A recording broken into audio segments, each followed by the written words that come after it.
Alhamdulillahi Rabbil Alamin.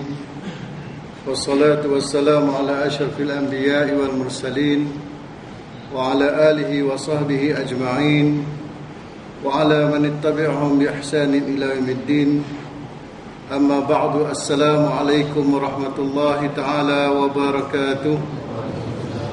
Saudara muslimin dan muslimat yang dikasihi sekalian, alhamdulillah bertemu kembali kita dalam halaqah Ihya Ulumuddin, dan alhamdulillah kita bertemu pula di bulan yang mulia ini. Dan begitu kita mengucapkan syukur kepada Allah Subhanahu wa taala. Doa kita telah termakbul. Allahumma barik lana fi Rajab wa Sya'ban wa ballighna Ramadan. Jadi kita dah sampai Ramadan. Jadi untuk kita mempertingkatkan lagi, insya-Allah sebelum kita sambung dalam kitab sembahyang kita dahulu, saya nak sebut sikit mengenai apa yang disebut oleh Al-Ghazali di dalam peringkat mereka yang berpuasa. Semoga kita ada lebih kurang 26 hari lagi, 25 hari lagi, boleh kita mempertingkatkan puasa kita lagi. Dalam fasal yang kedua dalam kitab Asrar As-Sawm, dalam kitab rahsia-rahsia berpuasa, di dalam fasal kedua mengenai fi asrar as-sawm wa syurutuhu al-batinah, dalam rahsia-rahsia puasa dan syarat-syaratnya yang batin, yang di dalam, ya. Berkata Al-Ghazali, "A'lam anna as-sawm thalathud darajat. As-sawm al-umum, was-sawm al-khusus, was-sawm khususul khusus." Ketahuilah bahawa puasa itu mempunyai 3 darajat. Yang pertama, darajat pertama, puasa umum, puasa orang-orang yang umum, ya. Was-sawmul khusus, puasa yang lebih khusus. Was-sawm khususul khusus, iaitu puasa yang khusus dan khusus. Puasa umum itu arti kata fahuwa kafful batn wal faraj an qada'i syahwah kama sabaqa tafsilu. Kalau dalam hukum terang fiqhnya sah tak sah berpuasa, ia hanyalah inilah peringkat puasa umum, peringkat yang pertama, yang wajib, yang rendah, yang jatuh ke bawah tu berarti tak cukup puasanya. Ini minimum ni, puasa umum. Iaitu kita melarang daripada perut dan faraj kita mengqada syahwat, makan ataupun syahwat faraj, seperti mana yang disebut dalam bahagian fiqhnya. Wa amma saumul khusus fahuwa kaffus sam'a wal basar wal lisan wal yad wal rij wa sairil jawarih anil atham. Maksudnya, puasa khusus ini adalah untuk kita melarang pendengaran kita, mata kita, lidah kita, tangan serta kaki dan keseluruhan jawarih anggota kita daripada melakukan dosa.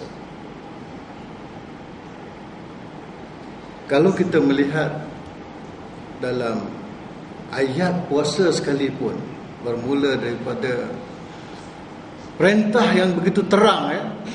Ya ayyuhallazina amanu kutiba alaikumus siyamu kama kutiba alal ladzina min qablikum la'allakum tattaqun. Kutiba ditentukan di sini, telah dituliskan bagimu, bahawa perintah ini telah tercatat, bukan perintah yang tak tercatat oral, tapi termasuk perintah yang telah tercatat. Kutiba alaih, telah ditetapkan, ya, telah diperintahkan kepadamu untuk berpuasa. Semoga kamu bertakwa, akhirnya, seperti mana yang telah ditetapkan untuk orang sebelum ini. Semua yang datang agama daripada Allah Subhanahu wa taala mempunyai puasa. Kenapa nanti kita singkap nanti, insya-Allah. Kemudian disebut secara detailnya Syahrul Ramadan allazi unzila fihi al-Quran, nak kaitkan bahawa pada bulan yang mulia ini diperintahkan puasa. Inilah bulan yang mulia juga di mana hidayah telah diturunkan. Nak beritahu betapa mulianya bulan ini. Dalam bulan-bulan yang lain, bulan ini dipilih untuk menjadi bulan Al-Quran. Maka siapa yang bertemu dengan bulan ini, faman syahida minkum syahra falyasum. Dan di dalam juga ada tafsir mengatakan bahawa faman kana minkum maridan aw ala safarin fa'idatu. Kalau yang sakit, yang berjalan, lari daripada keadaan yang orang panggil yang biasa, maka diberi rukhsah, diberi lesen, diberi kelonggaran untuk dia berbuka. Tapi Allah kata wa antasumu khairun lakum. Kamu berpuasa itu lebih baik. Tak sama kan, kalau kita tertinggal pun nanti nak qada pada bulan lain sama tak? Lain. Berkat dia tu pun tak lain. Kita pun rasa tak sama, macam kita nak bayar dam, bayar denda je. Bukan buat kerana asalnya. Kemudian Allah kata dalam tu pula, yuridullahu bikumul yusra wa la yuridu bikumul usra. Allah nak senangkan untuk kamu, bagi kesenangan, bukan untuk nak payah. Habis kenapa pula tak payah kena puasa ni? Ya, kena puasa. Macam mana Allah kata nak senangkan? Ialah kalau dah sakit, dah jalan susah, memang Allah senangkan bagi rukhsah. Itu betul satu. Tapi kenapa dari asal perintah berpuasa? Menyenangkan bagi kamu untuk menjadi orang-orang bertakwa. Kerana yang boleh lesen nak masuk, nak kembali pada aku. Wa tazawwadu wa khairu zadi taqwa. Berbekal-bekallah kamu. Nak pergi ke akhirat, perjalanan ke akhirat jauh. Kita hidup atas dunia sekejap, tapi bila dah pergi ke alam, nak tuju ke akhirat, lambat lagi. Kita ada hidup dalam kubur, kemudian dibangkitkan, kemudian ada barzakh, ada al-hash, padang mahsyar, menunggu selama sehingga manusia dah letih, akhirnya mengata, hisablah, jalanlah hisab, tak larat menunggu lagi dah. Macam mana kita nak hisapkan diri kita? Rasa kita takut dengan dosa-dosa yang banyak, dengan amalan yang kecil dan pincang ini. Tetapi kalau terlalu letih di padang mahsyar nanti menunggu, minta pergi ke Nabi Adam, Nabi dan seterusnya hingga kepada Rasulullah SAW yang menjadi syafaat kubra dia, syafaat yang paling besar, iaitu menjalankan, meminta Allah Subhanahu Wa Taala untuk dijalankan hisab. Panjang lagi, maka kena berkalah. Dan bekalan yang terbaik pada ketika itu bukanlah nasi goreng, bukanlah tempe kering, bukan. Bekalan pada itu adalah takwa. Dan aku senangkan kepadamu untuk mencapai ketakwaan ini dengan memerintahkan pada kamu as-siyam, berpuasa. Jadi saumul khusus kita menjaga daripada anggota kita semua melakukan dosa. Wa amma saumul khususul khusus fa saumul qalbi anil humamid dunya wa afkar ad-dunyawiyah wa kaffu amma siwa Allah azza wa jal bil kulliyah. Saumul khususul khusus, kalau tadi saumul khusus melarang, menahan anggota kita daripada melakukan dosa, terutama lidah kan, lidah banyak juga masih berjalan perut tak makan dah, ni tak minum dah, tapi lidah masih jalan. Saumul khusus pula ialah puasanya hati daripada segala humum ataupun kita katakan perasaan ataupun kehendak kepada dunia dan pemikiran terhadap dunia, dan cukup baginya untuk mengingkati Allah dan melupai yang selain daripada Allah.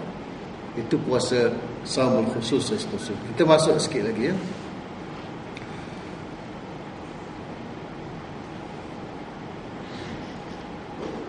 dalam puasa saumul khusus. Saumul umum kita tahu tadi, tak makan dan tak ni aja, dan tidak melakukan perkara yang membatalkan puasa. Ia adalah puasa para orang yang saleh, untuk melarang anggota mereka daripada melakukan dosa, dan melengkapinya memerlu kepada 6 perkara. Perkara yang pertama, ghaddul basar wa kaffu 'anil ittisa' fi an-nazar ila kulli ma yazummu wa yukrah wa ila kulli ma yashghalu al-qalb wa yulhi 'an zikrillah 'azza wa jalla. Qala Rasul sallallahu alaihi wasallam, an-nazra sahmun masmum min sihami iblis la'anahu Allah, faman tarakaha khawfa min Allah atahu Allah azza wa jalla imanan yajidu halawatuhu fi qalbihi. Saumul khusus.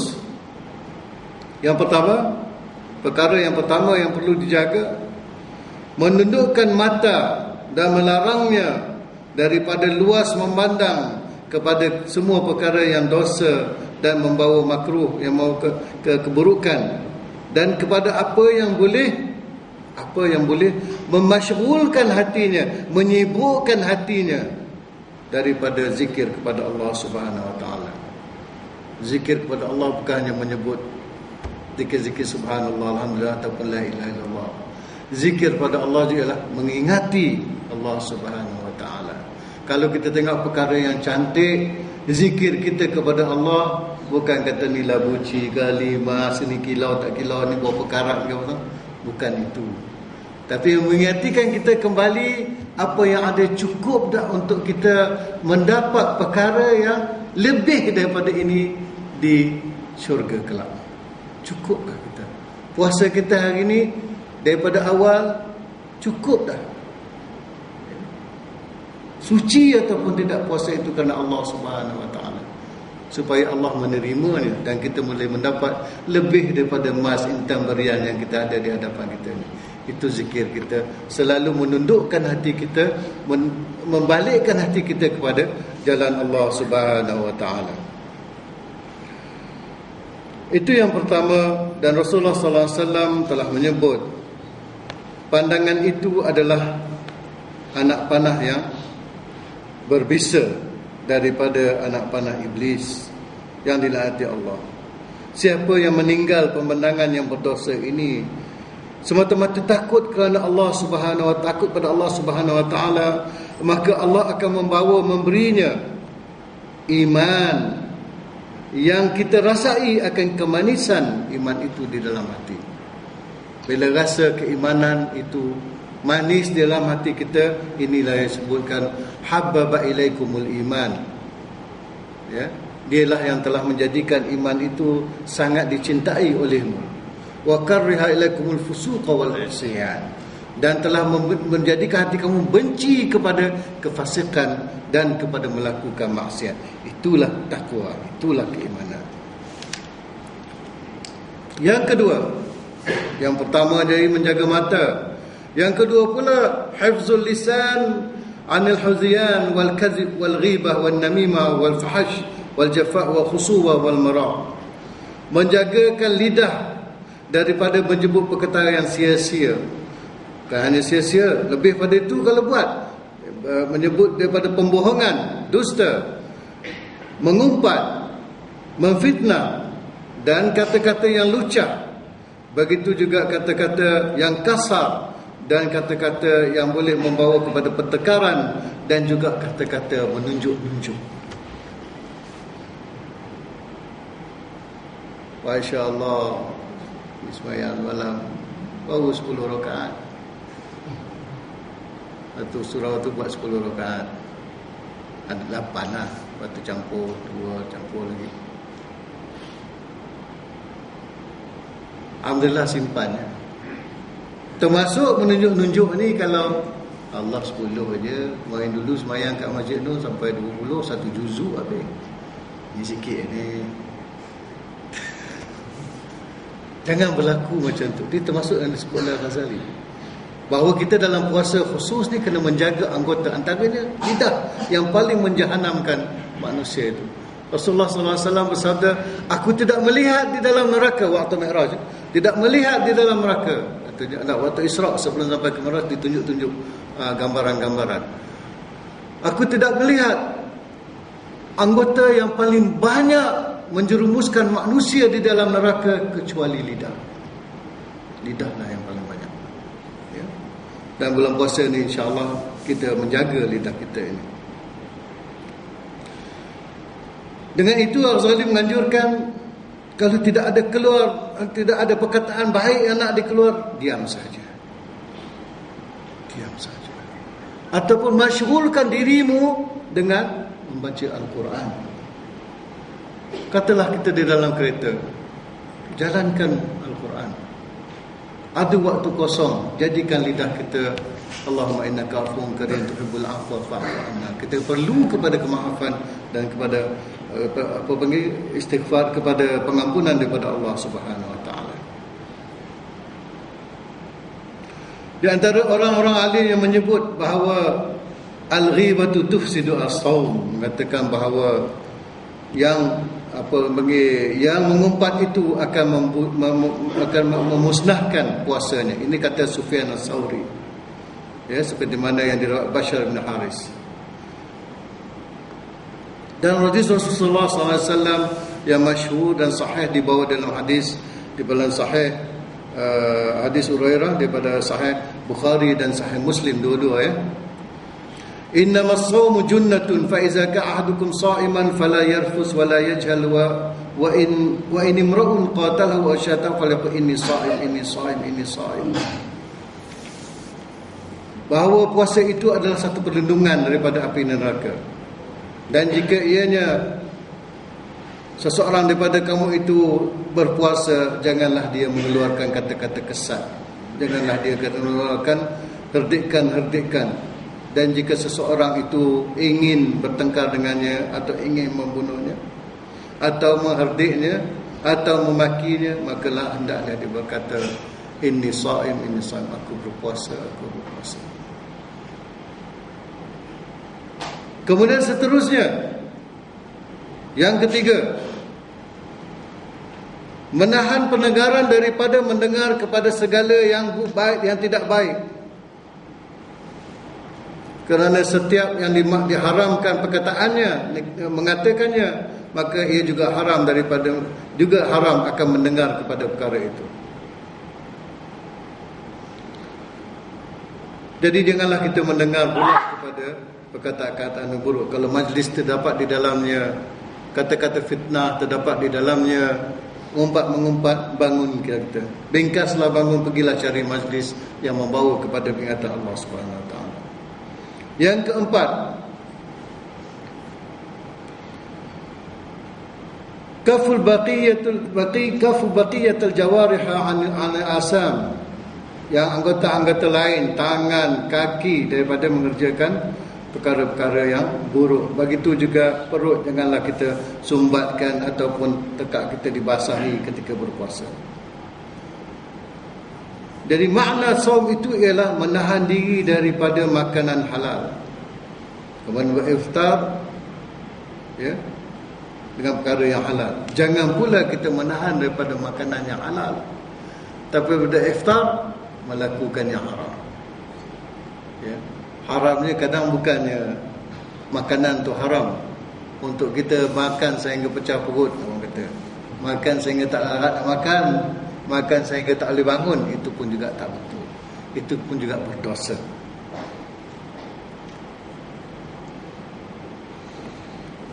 Yang kelima, yang tadi yang keempat kita ada 6. Allah yastaksiru min at-ta'amil halal. Ini saya dah sebut dah.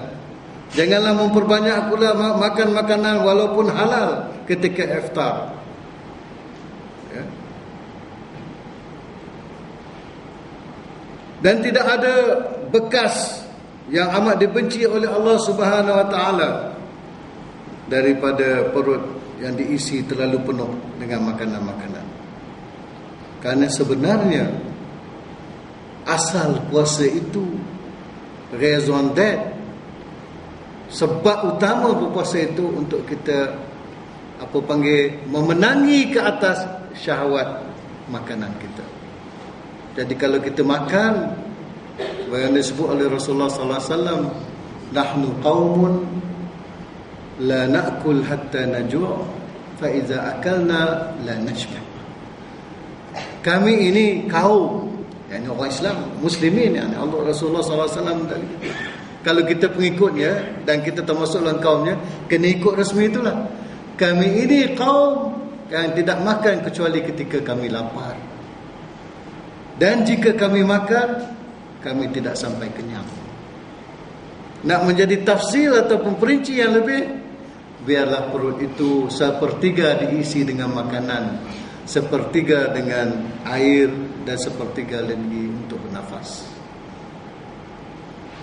Orang kita isi nak asap lain pula Satu ketika makan, lepas tu minum, lepas tu satu lagi asap lain. Dia untuk nafas sebenarnya, untuk oksigen. Ya.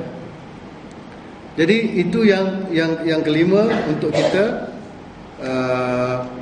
tidak terlalu banyak makan kemudian sampai tak larat nak berdiri. Rugi kalau tak dapat datang untuk melakukan sembahyang tarawih. Yang setahun sekali saja kita bertemu. Yang keenam, an yakuna qalbuhu ba'da al-iftari mu'allaqan muttaribal bainal khawfi war raja iz laysa yadri ayuqbal sawmuhu fahuwa minal muqarrabin aw yuraddu alaihi fahuwa minal maqutin. Maksudnya yang keenam, untuk dia merasai selepas iftarnya yang seronok itu, di dalam hatinya berdebar-debar, menyangkut di antara puasa tadi penuh tak penuh, diterima tak diterima. Ya. Di antara takut tak diterima, di antara harapan bahawa watamim lana taksirana, walaupun banyak kekurangan ya Allah, lengkapi dan sempurnakanlah dia. Ya, sebab itu dalam amalan kita selalunya kita sebut Rabbana taqabbal minna, Rabbana taqabbal minna, ya Allah, ya Tuhan kami, terimalah daripada kami, watamim lana taksirana, dan lengkapilah dan sempurnakanlah kalau ada kekurangan. Itu pemerkataan kita sentiasa. Jadi walaupun selepas iftar, jangan hanya seronok, muhasabahkan diri balik. Yang puasa tadi itu, apa kekurangan dia, apa kurang dia, supaya besok berazam nak buat lain. Dan kalau mati malam tu, maka dia beri niat apa dia nak buat pada besok hari. Hari ni baru habis separuh juzuk, selalunya 1 juzuk. Tapi sebab meeting dengan klien tadi tak sempat, maka hilang setengah juzuk, tak sempat. Kira-kira balik, Allah, tak habis 1 juzuk. Begitu juga dalam perkara yang apa boleh mencacatkan puasa kita. Jadi itulah 6 perkara mengenai puasa yang perlu kita rasa, dan ketahuilah bahawa yang panggilkan, yang menyebabkan Rasulullah SAW bersabda bahawa, dan berapa ramai yang tidak mendapat dari puasa ini kecuali ju' dan atash, kecuali lapar dan dahaga, kerana tidak menjaga dari sudut akhlak berpuasa yang lain. Bukan perkara yang minima yang wajib saja, tetapi akhlak berpuasa itu kena dijaga. Kerana yang Allah kata tadi, bekal dengan takwa. Takwa ini seringkali dikalahkan oleh hawa nafsu. Kalau hawa nafsu yang menang, maka takwa akan lari. Apa yang tinggal hanya kita sebutlah di mulut, ya, aku beriman dengan Allah Subhanahu Wa Taala, tapi perangai dan amalannya seumpama tiada Allah Subhanahu Wa Taala bersemayam di dalam hati. Itu tadi kita selesai yang umum dan khusus. Puasa khusus. Puasa khususul khusus ialah puasa yang al-muqarrabun, mereka yang dekat dengan Allah Subhanahu Wa Taala. Iaitu mereka berpuasa daripada segala yang boleh membawa mereka jauh daripada mengingati Allah Subhanahu Wa Taala. Menjaga, melindungi hati daripada masuk ke perkara yang lain yang boleh menjauhkan mereka daripada Allah Subhanahu Wa Taala. Seperti mana Said, gubernur daerah Hamas pada zaman Umar radhiyallahu anhu. Ya, saya pernah cerita sekali di mana Said ini, Sayyidina Umar telah datang ke Hims dan bertanya kepada orang Hamas, orang Hims, apa komplain kamu mengenai gubernur kamu? Ya, gubernur ni macam menteri besar. Ya. Mereka berkata 3 perkara, ya Amirul Mukminin. Yang pertamanya, dia datang pejabat lambat. Lambat ni bila? Matahari naik. Ya, dah syuruk lah, matahari naik lah, dah habis lah. Kita start pukul 8 dah naik dah matahari. Dia orang tak Yang dulu lepas sembahyang subuh, ya, ada makan sikit, lepas tu terus buat kerja. Jadi Said ni datang lambat. Sayyidina Umar bertanya, "Ya Said, kenapa?" "Ya Amirul Mukminin, aku tak nak cerita bab ni kepada orang.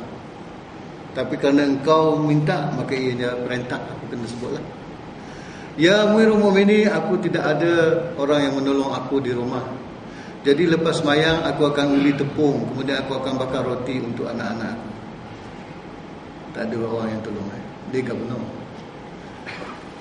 Apa pula lagi perkara? Ya Amirul Mukminin, dia hari Jumaat, dekat sembahyang baru datang kerja. Jumaat kami tak boleh buat kerja. Dia kat Jumaat boleh buat kerja. Oh, datang kerja. Ya Said, apa cerita kamu? Ya Amirul Mukminin, aku tak nak cerita bab ni, tapi sebab kamu tanya, ya maka ia perintah. Apa cerita? Ya Amirul Mukminin, aku hanya ada apa yang ada atas belakangku sekarang. Jadi hari Jumaat aku basuhlah dia. Kemudian aku tunggulah dia kering. Sebab tu pukul 10-11 baru datang. Tu je.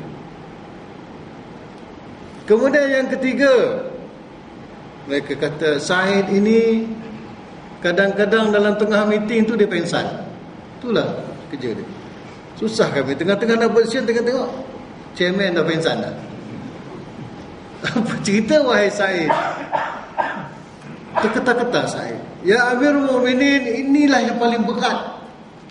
Dan sampai sekarang aku masih takut. Ketika Khabbab, sahabat Rasulullah sallallahu alaihi wasallam yang telah dikhianati oleh satu kaum, yang menghantar kepada Rasulullah bingkisan, "Ya Rasulullah, kami nak masuk Islam, kamu hantarlah seorang yang boleh mengajar kami." Rasulullah menghantar Khabbab. Sampai kat kaum tu, mereka tangkap dia, ikat dia, jual kat Quraisy. Quraisy telah mensalibkan dia. Tengah-tengah padang datang ramai-ramai dan buat praktis target, panah ke tombak ke. Jadi Khabbab dari situ dia berkata, "Ya Allah, ya Tuhanku, engkau janganlah lepaskan mereka walau seorang pun." Dia mengazab dia. Dan ketika itu Said berkata, "Saya berada di situ dan aku tidak semena-mena melempar diriku berniaram supaya tidak terkena doa tu. Dan setiap kali aku ingat keadaan tu, aku tiba-tiba blackout.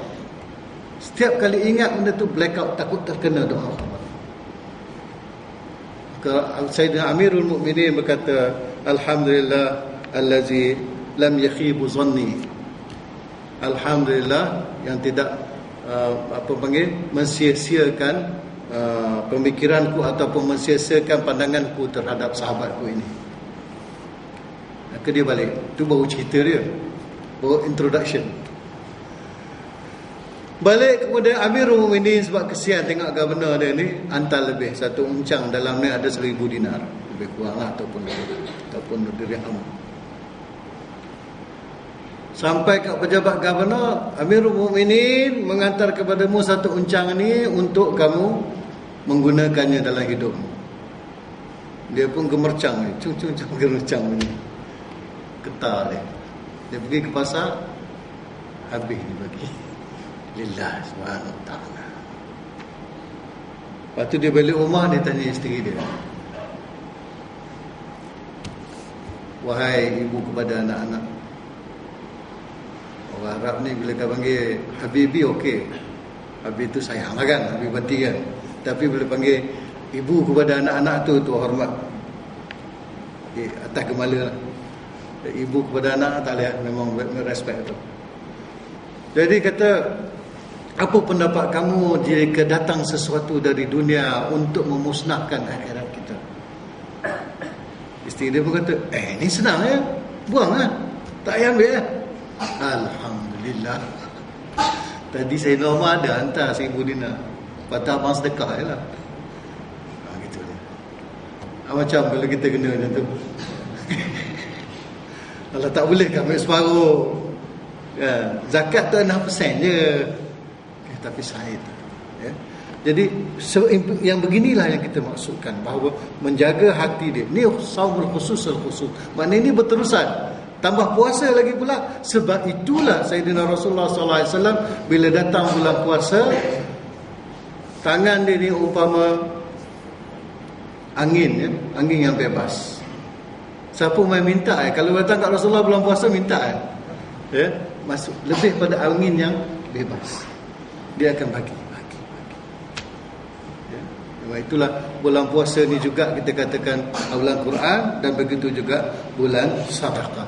Jadi semogalah kita bersama-sama mempertingkatkan puasa kita dengan membanyakkan zikir dan memohon kepada Allah Subhanahu Wa Taala untuk memperkuatkan azam kita, untuk kita memenangi ke atas nafsu syahwat kita.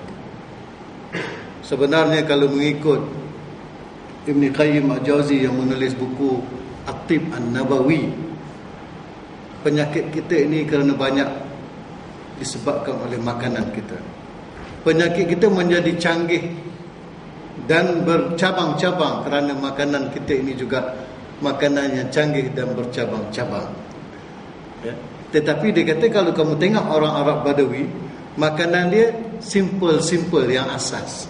Buah kurma, ya, tepung yang tak dibersihkan, wholemeal, yang sekarang ni kalau kita beli lebih mahal daripada yang biasa itu, kerana dia lebih sihat, ya.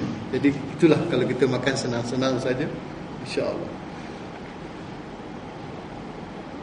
Diet ataupun cara makan Rasulullah sallallahu alaihi wasallam semua ini kita tahu, dan untuk kita mengerti bahawa Rasulullah sallallahu alaihi wasallam berbuka dengan perkara yang sikit saja kalau compare bandingkan dengan kita sekarang.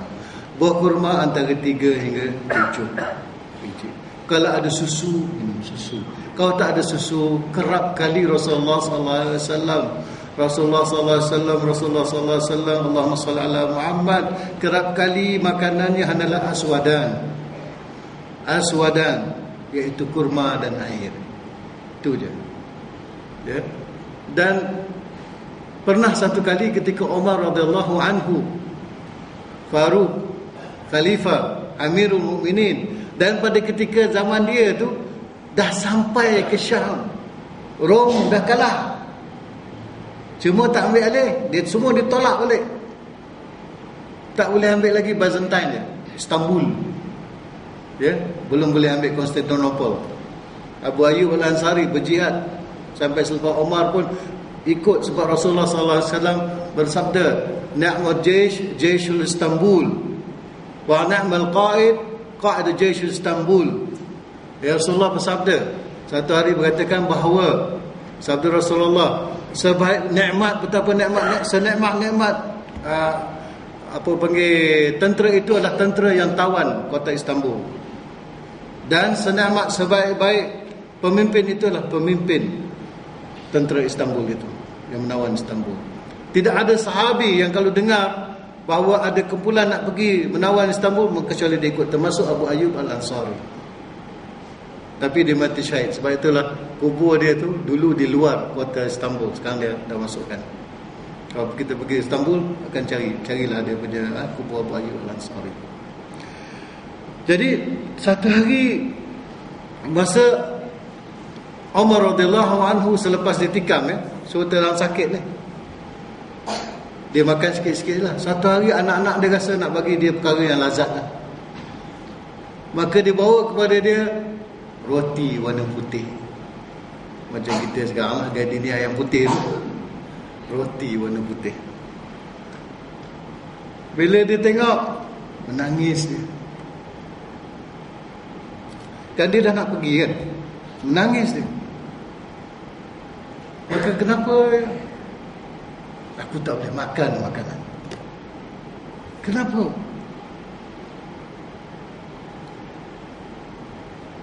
Ketika bersama Rasulullah dan para sahabat kesemuanya, tidak pernah kami menjamah yang sebegini rupa. Kami menjamah roti hitam, bukan roti yang telah dibersih-bersihkan, roti yang wholemeal orang katakan. Itu makanan kami semasa kami bersama. Dan aku akan kembali kepada mereka semua. Jadi dia tak nak makan. Begitulah makanan Rasulullah dan para sahabat. Janganlah kita dengan itu, kalau kita mengikuti jejak langkah Rasulullah sallallahu alaihi wasallam, kembalilah kepada yang simple. Semoga insya-Allah selepas tu kesihatan kita pun kembali kepada yang simple. Tidak terlalu maju ke hadapan sehingga nak bangun berdiri pun susah. Nak sembahyang 20 rakaat pun komplain. Cari je sebab, ada kata 8 boleh. Tapi 22 pun boleh, 20 pun boleh. Begitu juga untuk membaca lama-lama Al-Quran pun tak boleh, mengantuk. Kolesterol banyak, mengantuk. Jadi kita kembalilah makan senang-senang. Janganlah kita terlalu mewah di dalam makanan kita, kerana asal puasa adalah untuk kita menjadi raja kepada nafsu kita, bukan kita kalah dengan nafsu kita.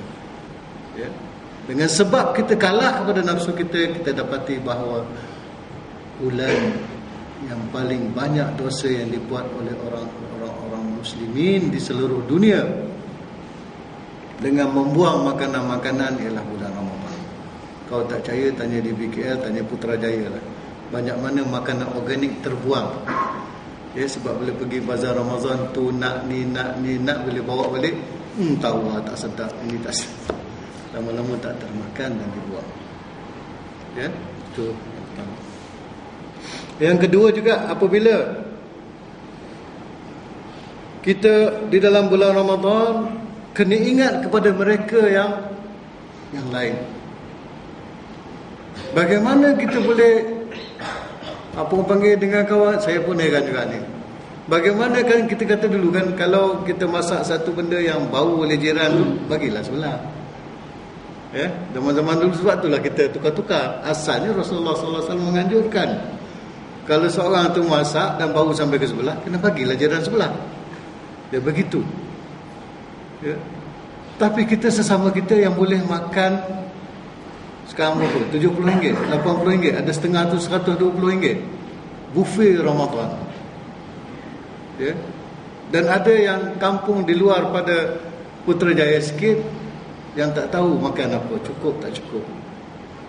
Baiklah kita cari dulu mereka yang tak cukup makan, dan kita bahagi sebahagian daripada apa yang kita boleh beli.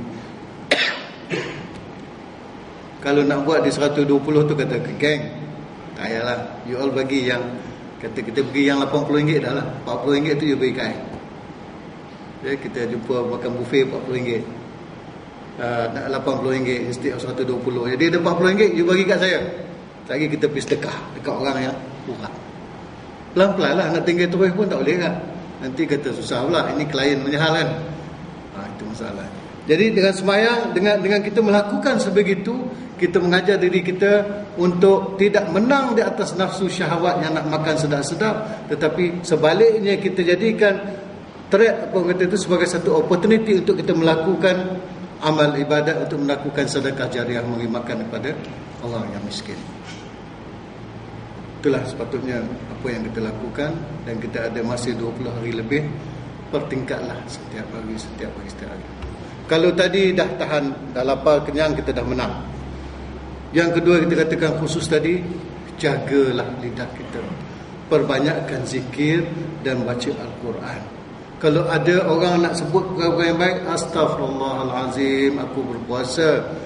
Jadi orang yang sebelah tu pun dengar, puasa, dia diingati, ada tazkirah untuk dia. Biasa dalam pejabat ni, biasalah kadang-kadang dalam telefon pun dengar, yelah dia tu, hari itulah kakak tampak ini ni. Astaghfirullahalazim, aku sedang berpuasa. Puasa. So sepatutnya kita ajar diri kita dalam bulan puasa ni untuk menang ke atas lidah kita supaya bila kita keluar pada puasa, begitulah kata sentiasa kita berdoa untuk orang lain dan menyatakan yang baik terhadap sesama Islam kita. Itu khusus. Dan akhirnya khusus kita nak mengajar diri kita, ni tak ada ubat kecuali ada cinta kepada Rasulullah sallallahu alaihi wasallam. Cinta kepada Allah Subhanahu wa taala. Yang ni bulan puasa ni lah senang kita lakukan. Kalau bulan tak puasa, ada bangun tahajud tak? Jarang. Sekali-sekala je. Terutama kalau ada bapak mati ke mak mati, teringatlah. Lepas tu bangunlah untuk nak minta doa kepada bapak. Hari biasa tak doa. Padahal benda tu patut hari-hari. Seperti mana ibu kita tatang kita hari-hari daripada kecil dulu, begitu juga sehari-hari kita patut baca kepada mak bapak kita. Tambahan di bulan puasa ni pula, banyak barakatnya. Jadi untuk kita mencetuskan sayang kita kepada Allah dan Rasulullah sallallahu alaihi wasallam, bangunlah berdiri, bangunlah sujud kepada Allah Subhanahu Wa Taala. Nanti kita akan masuk bab Allah panjangkan umur, bab cerita tentang rokok dan sujudnya dalam sembahyang kita. Bangunlah awal sedikit. Kalau di masjid-masjid banyak yang buat qiyam, pergilah qiyam setahun sekali je. Kalau tak nak ke sana, seorang-seorang di rumah pun tak apa, dalam musalla kita bangun, rintih, bangun, mohon kepada Allah Subhanahu Wa Taala, untuk jadikan kita orang yang lebih rapat dengan Allah Subhanahu Wa Taala, untuk dapat kesenangan dia, untuk mendapat keredaan dia, walaupun dosa sebesar mana pun. Qul li ibadiyallazina asrafu ala anfusihim la taqnatu min rahmatillah innallaha yaghfiruz dzunuba jami'a. Yang ni saya bagi khutbah dalam church dekat Memphis. Betul dalam church. Kita tak beribadat dengan dia lah, tapi dia kata, the Imam of the International Islamic University Malaysia, we would like to welcome him to give a few words of wisdom. So kita tafsir, qul li ibadiyallazina asrafu ala anfusihim la taqnatu min rahmatillah. Katakanlah wahai Muhammad kepada hamba-hambaku yang telah melampaui batas, menzalimi diri mereka dengan melakukan dosa, jangan sekali-kali berputus asa. Jangan sekali-kali berputus asa. Jangan sekali-kali berputus asa dengan belas kasihan Allah Subhanahu Wa Taala. La taqnatu min rahmatillah. Kenapa? Innallaha yaghfiruz dzunuba jami'a. Sesungguhnya Allah itu mengampuni keseluruhan dosa semua pun kalau nak. Ada upaya dia untuk jadi janganlah kita putus asa. Bangun, tunjuklah bahawa kita menyesal dengan segala perbuatan kita yang buruk selama ini. Bangun, tunjuklah kata bahawa kita berhajat dan perlu kepada Allah Subhanahu Wa Taala. Dah nak bangun sahur, betul lah. Jangan isi perut saja, isi hati sama. Bangun awal sikit untuk berdiri di hadapan Allah Subhanahu Wa Taala. 4:30 kita ada lebih kurang setengah jam, 40 minit untuk bersama Allah Subhanahu Wa Taala. Lepas tu kita makan sahur. Itu kalau kita boleh cuba buat hari-hari, insya-Allah bila dia melekat, bila kita keluar pada Ramadan, seronok, nak tunggu je nak bangun. Lepas ni kita tak adalah tidur lambat. Lepas Isyak je boom. Sebab apa? Sebab nak syok tu, nak bangun pukul 4 tu, nak bersama Allah Subhanahu Wa Taala. Kalau terdapat kemanisan itu dalam diri kita, ketahuilah, kalau Allah jadikan dia manis kepada kita, berarti amalan kita itu telah diterima oleh Allah Subhanahu Wa Taala. Antara tanda, disebut para ulama, tanda sesuatu amalan itu diterima oleh Allah Subhanahu Wa Taala apabila kita seronok melakukannya. Wallahu a'lam bissawab. Aqulu qawli hadza wa astaghfirullah li wa lakum wa li sa'iril muslimin wal muslimat ahya'i wa amwat bi rahmatihi arhamar rahimin. Jadi terima kasih kerana masih benar walaupun bulan puasa mengantuk tapi insya-Allah kita dapat sama-sama manfaat pada waktu kita ini. Wassalamualaikum warahmatullahi taala wabarakatuh.